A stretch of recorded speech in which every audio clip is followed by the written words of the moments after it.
அமெரிக்காவில் ஊழல் புகாரில் சிக்கியுள்ள அதானி நிறுவனத்துடனான ஒப்பந்தத்தை ரத்து செய்ய இலங்கை அரசு திட்டமிட்டுள்ளதாக தகவல். திருவாரூர் நடுவண் பல்கலைக்கழகத்திற்கு இம்மாதம் 30ஆம் தேதி குடியரசுத் தலைவர் திரௌபதி முர்மு வருவதையொட்டி காவல்துறையினர் ஆய்வு.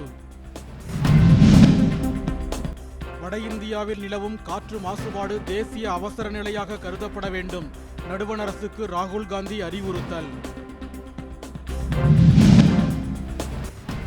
அரிட்டாப்பட்டியில் டங்ஸ்டன் சுரங்கம் அமைக்க அனுமதி தரக்கூடாது என மதுரை மாவட்ட ஆட்சியரிடம் விவசாயிகள் கோரிக்கை.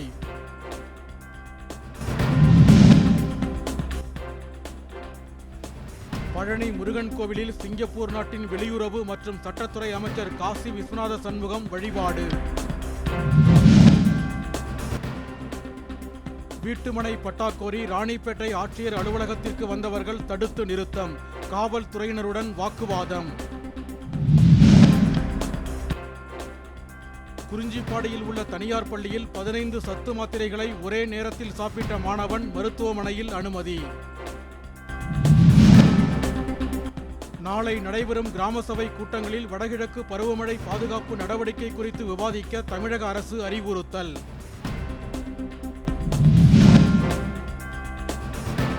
சென்னை கிண்டி பன்னோக்கு மருத்துவமனையில் மருத்துவர் பாலாஜியை கத்தியால் குத்திய விக்னேஷுக்கு பிணை மறுத்தது சென்னை நீதிமன்றம். இந்தியாவுக்கு எதிரான 5 நாள் மட்டைப்பந்து போட்டியின் முதல் நாள் முடிவில் 7 விக்கெட்டுகள் இழப்புக்கு 64 ரன்கள் எடுத்து ஆஸ்திரேலியா தடுமாற்றம்.